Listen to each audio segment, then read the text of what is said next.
I promise to be back, and I'm a man that keeps my word. So your glorious king is here.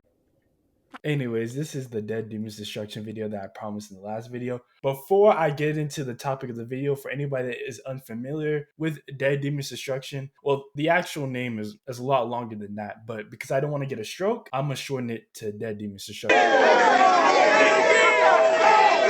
Before I get into the topic of the video, for anybody that is unfamiliar with Dead Demon's Destruction, the anime mostly focus on two characters, Kodode and Oran. We follow these two girls as they are going on with their normal lives, and then a UFO is spotted in Japan and eventually crashes into Tokyo. Now, I discovered the manga through my GOAT, Masked Man. It was through one of his videos, like content creators recommend me manga or some shit like that. And I was going through Crunchyroll and I saw that the manga that I saw in the video had an anime that was currently out, so I decided to watch it. Now, I would say sub to him, but like most of y'all already actually sub. But you know what? Let's get him one sub so I can tell myself when I go to sleep I'm not motionless. Like I don't have a wave, but maybe I have a tickle. You know what I'm saying? Overall, I thought the anime was really good. Besides this one thing, but I really don't want to get into it. Now, I had a lot of trouble deciding what to discuss about DDD. I didn't want to make a basic review of the anime, so I decided to focus on certain aspects of the anime. Originally, I was going to make a video on the relationship between Kodode and Oran, but I decided to cover the invasion itself and how it affects the characters and the world itself around them. First, I want to tackle this in a more individual sense before talking about the world itself. Now, it's obvious that this story has to do with growing up. We see Oran multiple times saying that she doesn't want to grow up because of spoilers. Seeing Oran, Kodode, the other girls, just slash other children in general, we see in the anime have to adopt and grow up in an environment where a invasion is taking place. It's so interesting but sad to see. These kids have to deal with loss, pain, and confusion while entering an important part of their life. Ai is dealing with two different living situations with her parents and siblings being divided because of the invasion. Her stepping into the role as a mother figure. Speaking of mothers, Kodode's relationship with hers, it really gets exposed about how toxic their relationship is and always was, but it got amplified by the invasion. And we see Kyo getting into this relationship with this dude, and because of a invader, let's just say things don't go well. We see how this world affects other characters outside where the girls are at. Futsuba is just a girl who has beliefs about what is going on, but has to deal with the darkness of a group that she joins. I will get into the group later, but it's so extreme and sickening what they try to push on her. Now, how their lives change because of the invasion is all negative. We have Oba, and because of his certain situation, he gets to feel these human-like emotions for the first time because of people that he met and how they treating him right. With this, he also experienced romance for the first time. Same thing with Oran and Kodode, but let me not try to get into Kodode's romance because